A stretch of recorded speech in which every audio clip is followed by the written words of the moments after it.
Gazette du Togo, une vision sur l'actualité togolaise et sur le monde. Rejoignez-nous sur le www.lagazettedutogo.com ou sur nos comptes Facebook, Twitter et YouTube. Pour tout contact, écrivez à contact@lagazettedutogo.com ou appelez le 92 80 88 53. La Gazette du Togo, c'est l'information en continu.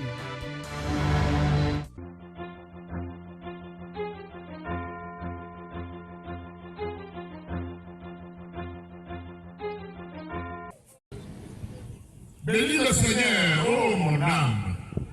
Bénis son nom très saint, tout mon être. Bénis le Seigneur, ô mon âme. N'oublie aucun de ses bienfaits. Car il pardonne toutes tes offenses et te guérit de toute maladie. Il réclame ta vie à la tombe et te couronne d'amour et de tendresse. Le Seigneur est tendresse et pitié. Lent à la colère et plein d'amour. Il n'est pas pour toujours en procès, ne me tient pas sans faire ses reproches. Il n'agit pas envers nous selon nos fautes et nous rend pas selon nos offenses. Comme le ciel domine la terre, fort est son amour pour qui le craint. C'est dans la foi de ces versets du psaume 102 que je voudrais exalter le Dieu Tout-Puissant et lui rendre gloire pour l'inspiration, la guidance et la protection dont il nous a entourés depuis 2016 à ce jour et pour toutes les merveilles qu'il fera encore et encore pour nous jusqu'à l'atteinte de nos objectifs. En effet, dans notre désarroi en 2016 et au moment où nous cherchions des solutions à la grande crise que nous traversions à l'époque, c'est lui qui nous a tendu la main et montré le chemin à suivre, chemin qui nous a conduit à nous regrouper dans ce beau parti Force démocratique pour la République FDR qui nous rassemble aujourd'hui pour son premier congrès statutaire.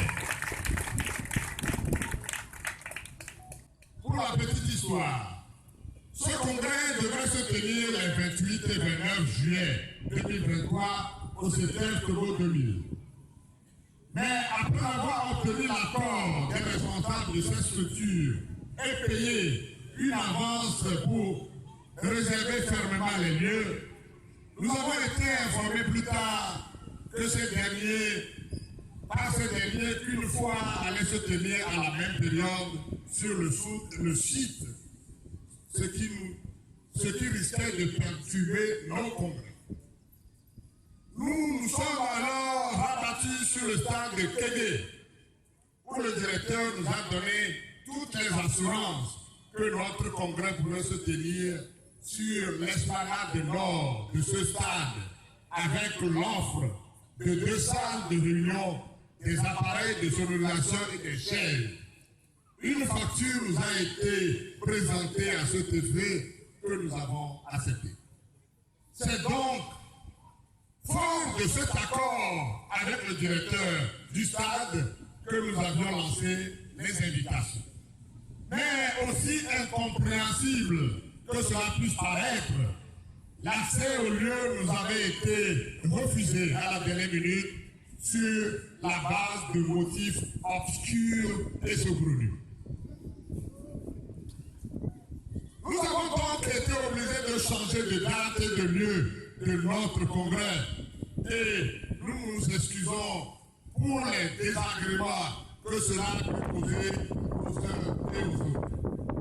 Mais nous retenons quant à nous que le temps de Dieu est toujours le meilleur. Et tout ce qu'il fait est bon. Ces voies n'étant pas les nôtres, il nous a ramenés à celle-même qui nous a vu naître. Oui, qui a vu naître notre parti le 26 novembre 2016. C'est donc un retour à la source.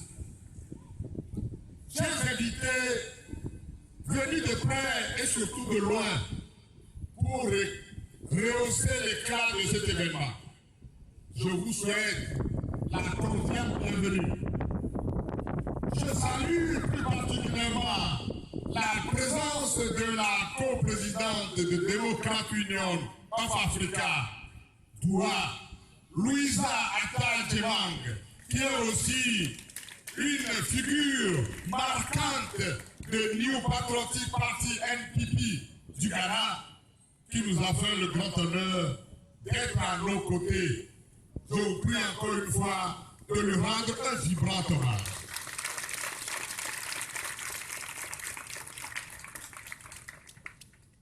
L'ambassadeur Joseph Youssoufou Bamba, secrétaire exécutif du PDCI RDA, chargé des relations extérieures, était également programmé pour prendre la parole à ce congrès.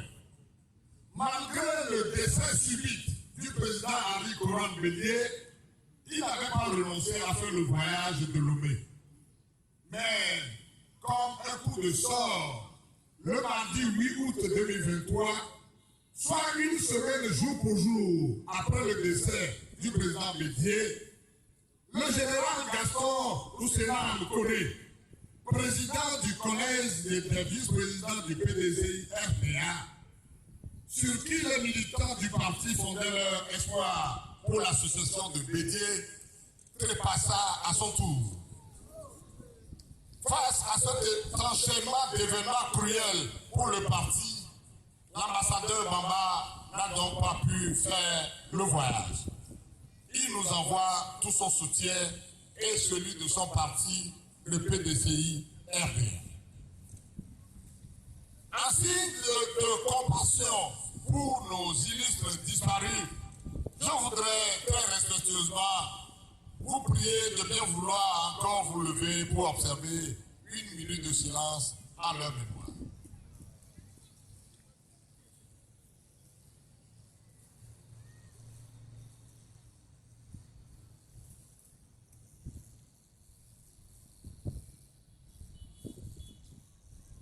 Merci. Mesdames, Messieurs,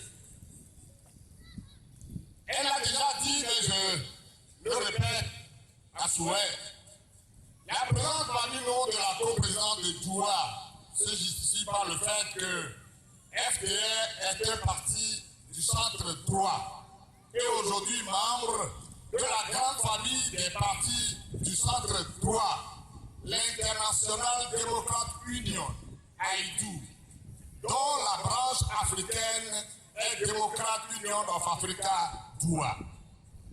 C'est au cours de l'Assemblée générale de Doua tenue le 9 novembre 2022 à Abidjan que l'honneur a été fait au parti FDR qui s'est vu confier à travers son président national la charge de vice-président Afrique de l'Ouest de Doua.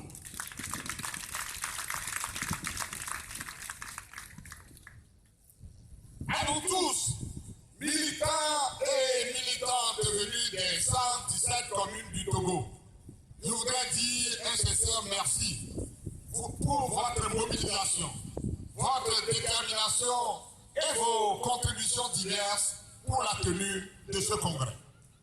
Soyez fiers d'être des artisans éclairés d'un beau parti dans lequel les militantes et militants croient en Dieu, cultivent l'amitié, la fraternité et la solidarité.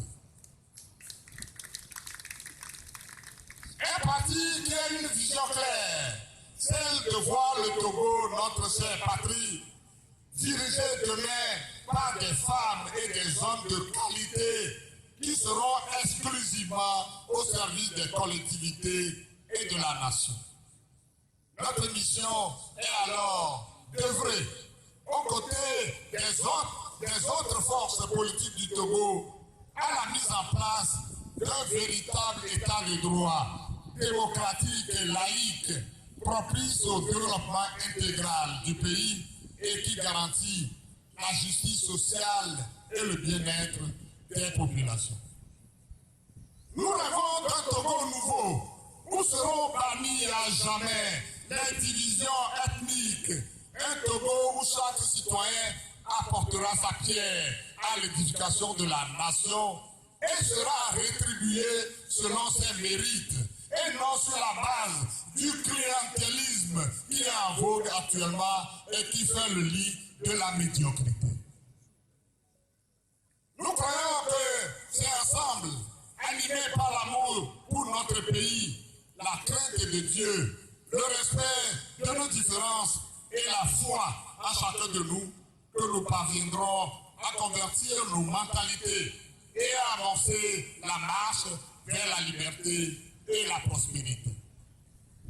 Nous devons donc, militantes et militants, de continuer à cultiver ces valeurs et de poursuivre inlassablement le travail sur le terrain. Comme le laboureur de Jean de La Fontaine, je vous exhorte à aller dans tous les hameaux et villages, à chercher et trouver des hommes de bonne volonté, soucieux de l'avenir de notre cher pays, à convaincre ceux qui sont découragés, afin qu'ils reprennent courage. Ne laissez nulle place où vos pieds ne passent et repassent.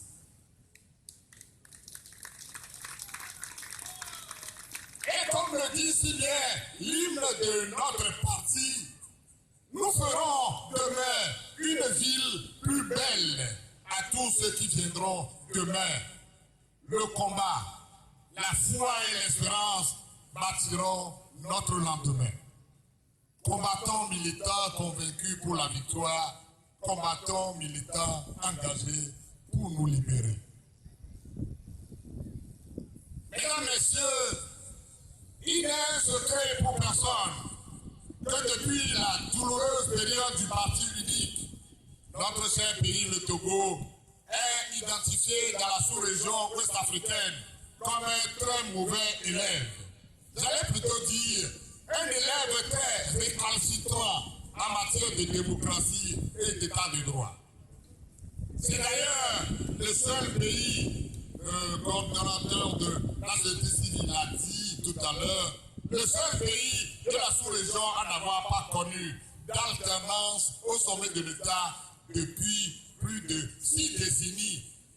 Parce que d'une part, le régime a pris en otage durant toute cette période et notre vie est réfractaire à tout changement et s'appuie fortement sur l'armée pour se maintenir au pouvoir. Et d'autre part, les forces politiques qui aspirent au changement se sont employées à se combattre plutôt qu'à affronter ensemble le parti au pouvoir. Ils n'ont donc pas réussi à saisir les nombreuses opportunités qui se sont présentées pour créer les conditions de l'alternance, provoquant ainsi désespoir et découragement chez nos compatriotes de l'intérieur et de la diaspora.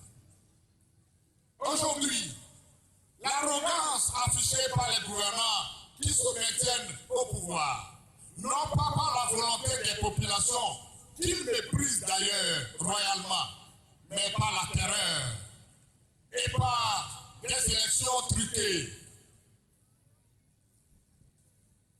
Cette arrogance a eu une répercussion sur l'élan démocratique de nos concitoyens qui ont abdiqué, les uns par dépit ou par découragement, et les autres par souci de profiter eux aussi de quelques prébendes du pouvoir.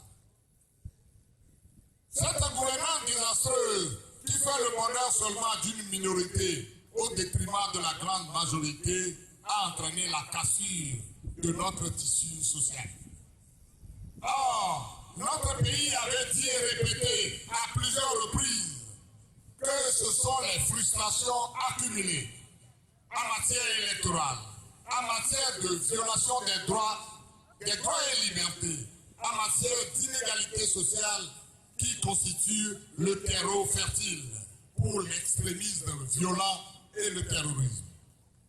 C'est pourquoi il avait proposé le 10 août 2022 la décrispation du climat politique par le vote d'une loi d'amnistie pour permettre à tous les prisonniers politiques et d'opinion qui sont en détention ou en exil de rentrer chez eux.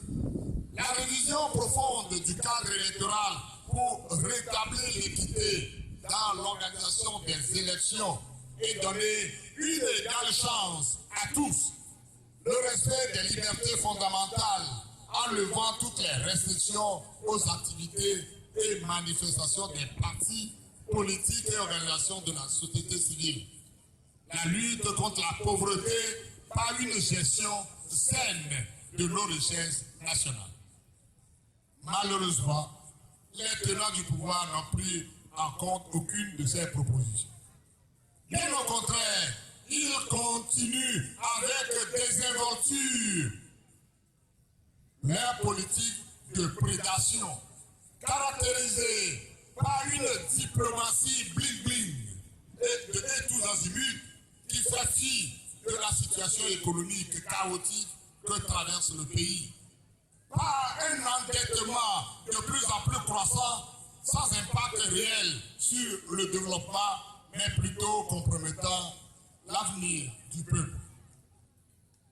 Par des projets annoncés tambour battant, mais rapidement voués à l'échec parce que souvent conçus pour servir d'alibi au détournement érigé en système de gouvernance au profit de la minorité.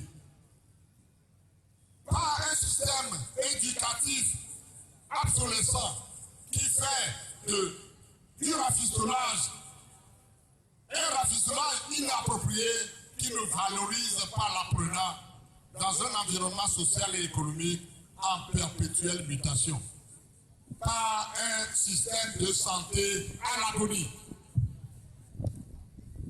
Combien de crimes économiques découverts et dénoncés sont demeurés non élucidés?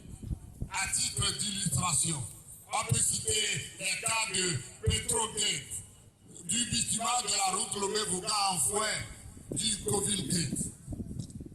Covid-Gate, jusqu'à présent, rien n'est fait pour éclairer les citoyens sur ce qui s'est réellement passé.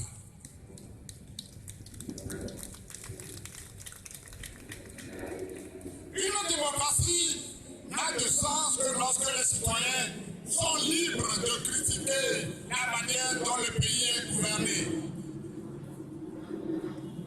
Mais lorsque ceux qui le font sont traqués, mis en prison ou obligés de prendre le chemin de l'exil, on est alors dans une pure dictature. Cette fuite en avant s'est encore manifestée récemment à l'occasion du dernier recensement électoral, au cours duquel la CENI a elle-même reconnu les nombreux dysfonctionnements décelés au cours des opérations, entraînant le non-enrôlement de plusieurs de nos compatriotes, surtout de la zone 1, mais a paradoxalement refusé de les corriger en permettant à ceux dont le droit de vote a été violé par ces dysfonctionnements de se faire enrôler, et ceci malgré toutes les protestations et démarches diverses des acteurs politiques, des organisations de la société civile et des citoyens eux-mêmes. Pour la CENI, et c'est le même slogan que celui du pouvoir, le chien à bois, mais la caravane passe. Ce sont les signes annonciateurs du climat dans lequel vont se dérouler les prochaines élections pour lesquelles aucun chronogramme n'est annoncé jusqu'à ce jour. Tout est mis en œuvre pour ériger au Togo une monarchie absolue.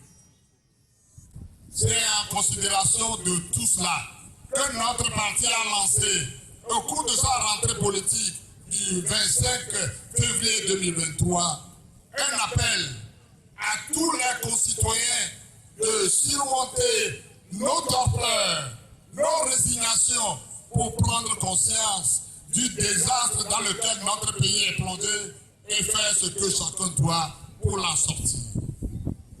En effet, la situation qui est la nôtre aujourd'hui est la résultante d'une série de comportements.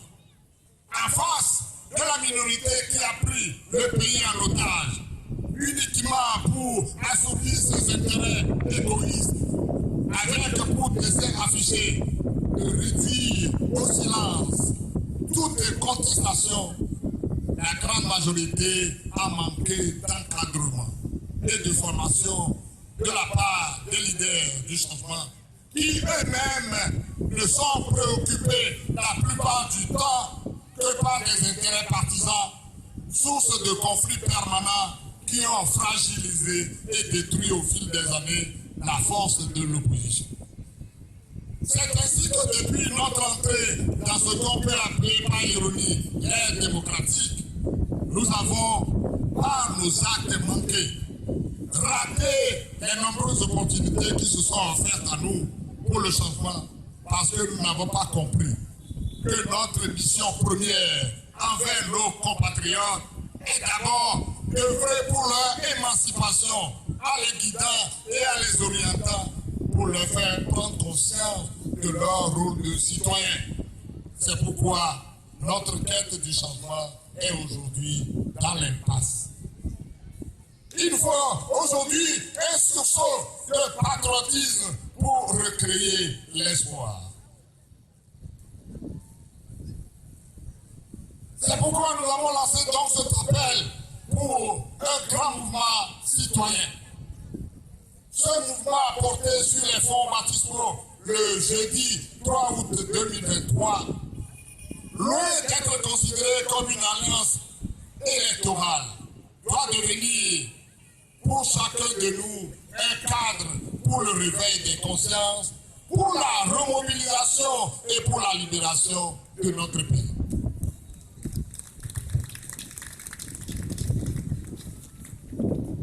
Ce qui nous arrive n'est pas une fatalité, car rien n'est perdu. Nous devons seulement nous réarmer moralement et nous remettre en cause pour donner à notre combat salvateur de nouvelles chances de triompher. Souffrez que j'insiste sur mes propos en les illustrant par une petite histoire. Il était une fois dans un pays lointain un leader politique nommé Carlos, qui avait grandi dans un climat de dictature oppressante. Depuis son plus jeune âge, il avait été témoin des souffrances infligées à son peuple par un gouvernement tyrannique. Cette expérience avait nourri en lui un désir ardent de changement et de libération pour son pays. Il commença à organiser des rassemblements et des manifestations pacifiques pour sensibiliser le peuple aux injustices en place.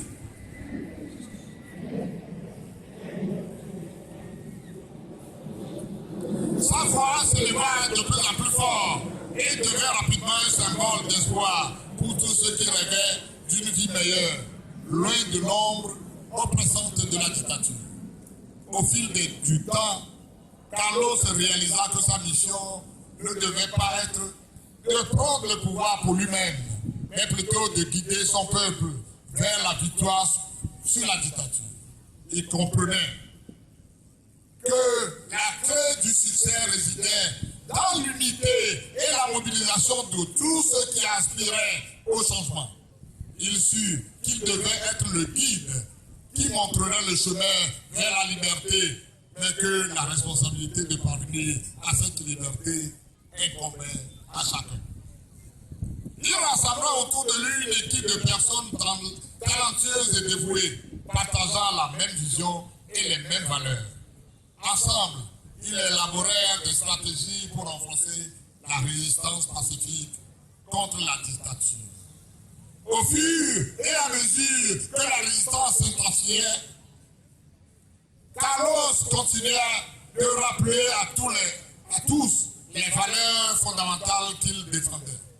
La liberté, la démocratie, l'égalité et la dignité humaine. Il encourageait chacun à croire à la force collective du peuple et à ne jamais abandonner l'espoir d'un avenir meilleur. Finalement, la détermination du peuple éclairé avait réussi à ébranler les fondements du régime autoritaire. Des dissensions internes apparaissaient apparurent dans ses rangs et les soutiens étrangers diminuèrent. La victoire sur la dictature devint une réalité. Carlos et son peuple avaient réussi à renverser le régime oppresseur, non par la force des armes, mais par la force de la volonté collective. Carlos avait accompli sa mission en tant que guide, en montrant à son peuple le chemin de la liberté, de la justice et de la dignité.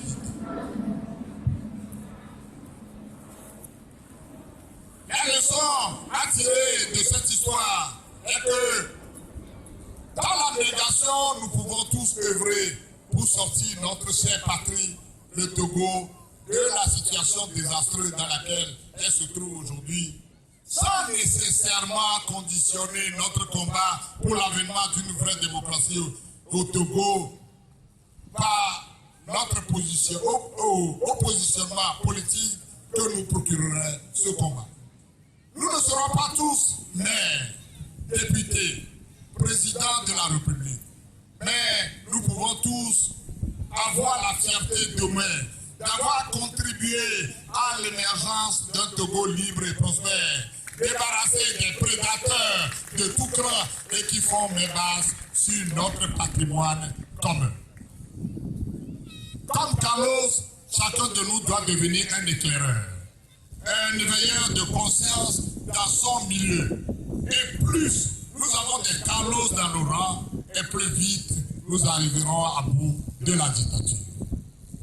Travaillons donc comme si tout dépendait de nous et prions comme si tout dépendait de Dieu. En tout état de cause, c'est lui qui change les temps et les circonstances, qui renverse et qui établit les rois, qui donne la sagesse aux sages et la science à ceux qui ont de l'intelligence. Daniel 2, 21.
Mesdames, Messieurs, notre continent est aujourd'hui dans la tourmente à cause de la mauvaise gouvernance de nos États par des présidents mal élus et qui, de surcroît, se donnent le malin plaisir de fomenter des coups d'État constitutionnels pour se maintenir au pouvoir.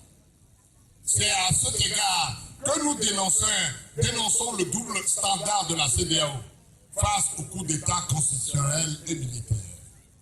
En effet, depuis sa création, la CEDEAO s'est présentée comme une force régionale de stabilité politique et économique.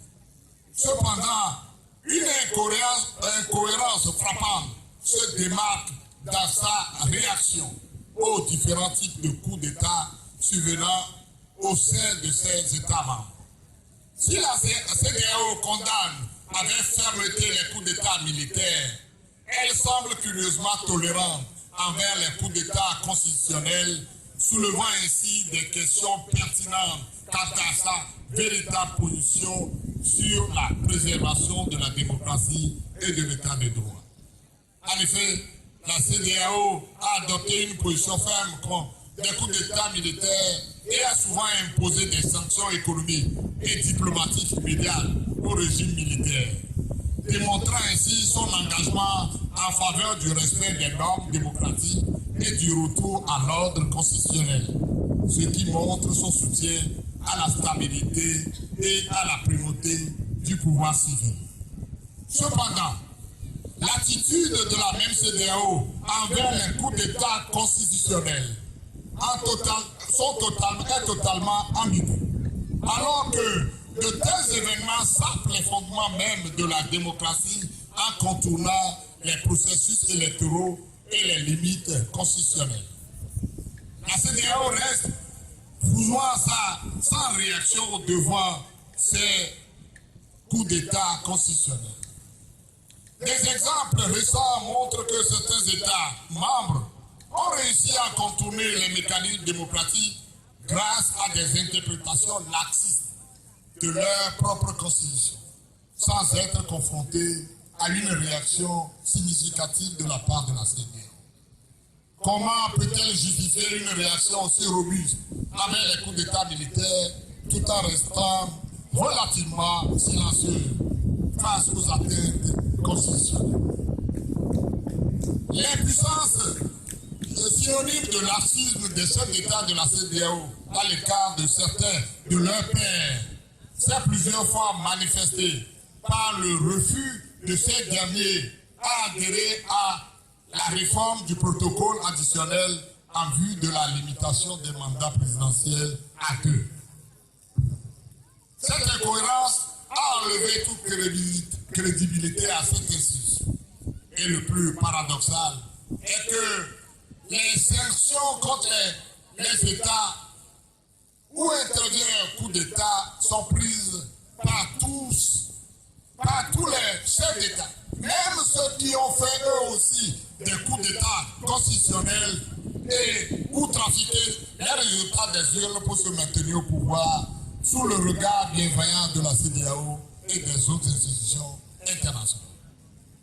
Nos chefs d'État ne doivent pas perdre de vue que malgré les sanctions infligées aux États dans lesquels interviennent des coups d'État militaires et malgré les menaces d'intervention militaire, comme le cas au Niger, tant qu'ils seront complaisants vis-à-vis des régimes illégitimes en leur sein qui abusent de leur pouvoir pour martyriser leur peuple en vue de se maintenir à vie au pouvoir, les coups d'État militaires seront considérés comme des bouées de sauvetage pour les victimes de l'oppression.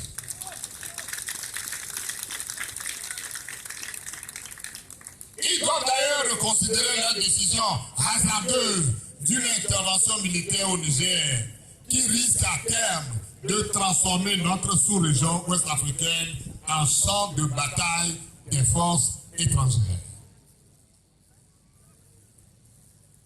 Comme les autres continents, l'Afrique doit prendre son destin en main et se débarrasser définitivement de tous les prédateurs qui continuent de la vider de ses richesses depuis des siècles.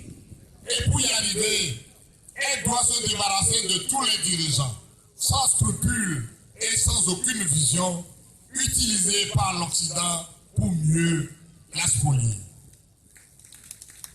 À cet effet, le réveil amorcé par la jeunesse africaine ici et là est à saluer et à intensifier. Pour ce qui nous concerne au Togo, chacun de nous doit faire sa part pour créer les conditions de notre épanouissement d'ici l'an 2025. Dépassons donc nos dissensions actuelles, nos rancœurs, nos ambitions pour un nouveau départ. Tirons leçon de nos différents échecs pour renaître de nos cendres et remettre tous nos compatriotes debout pour le combat libérateur. La patrie nous le recommande. Brisons les chaînes de la servitude pour retrouver la fierté d'être Togolais. Je vous remercie pour votre bienveillance. Attention.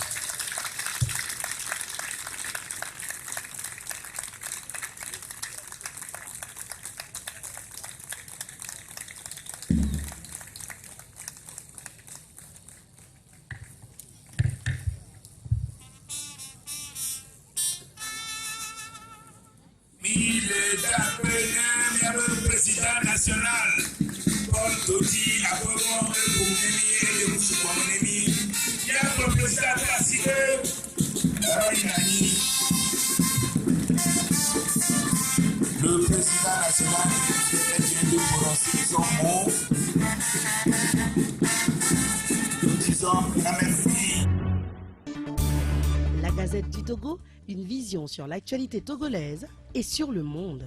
Rejoignez-nous sur le www.lagazettedutogo.com ou sur nos comptes Facebook, Twitter et YouTube. Pour tout contact, écrivez à contact@lagazettedutogo.com ou appelez le 92 80 88 53. La Gazette du Togo, c'est l'information en continu.